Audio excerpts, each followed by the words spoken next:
What is up mga tid? Nandito yung motor ni Trupa Motodeck sa Pirelli booth. Nakita na natin ng personal. Napaka-pogi. Nandito rin syempre sa Pirelli booth yung kanyang R1M 1G. Meron din pala ditong motor show. Napansin ko agad merong Malaysian concept na sniper. Pinuntahan ko, proper concept. Lahat ng pyesa napakadiin. Kung makikita nyo naman, loaded din yung makina. Tapos ito yung Y16AR, napaka-solid ng pyesa, naka-frando na brake master, napakadiin.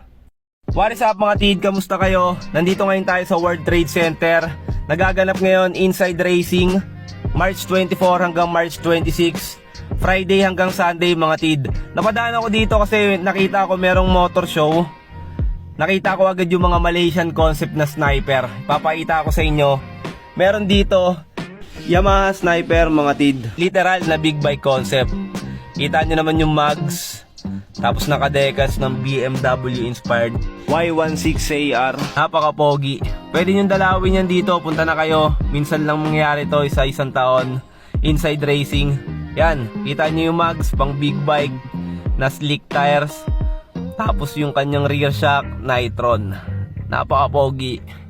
Meron pa dito isa Y16AR na Malaysian concept. Proper concept, proper build.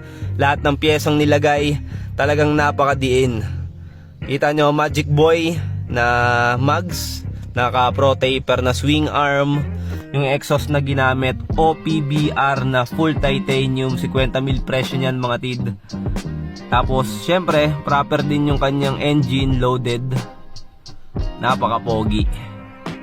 Pwede nyo naman puntahan to mga tid. Dito lang yan sa World Trade Center para makita nyo yung mga motor na naka-display dito. Talagang napakadiin. Meron pa isa dito, Exciter 155 GP. Eto, naka TRC na swing arm. Tapos yung brake master nya, frando yung caliper, LCM yung suspension. Halos lahat ng bolts naka GR5. Tapos naka Ducati na crankcase cover. Napakadiin. Naka Rapido na single shifter. Solid halos lahat ng pyesa. Talagang may inspire ka bumuo ng Malaysian concept na unit. Lalo na kung mahilig ka dito sa sniper. Talagang napaka-pogi mga tid. Napakaganda rin ng pintura. Yan, Y16AR. Talagang clear top coated. Napakakinis.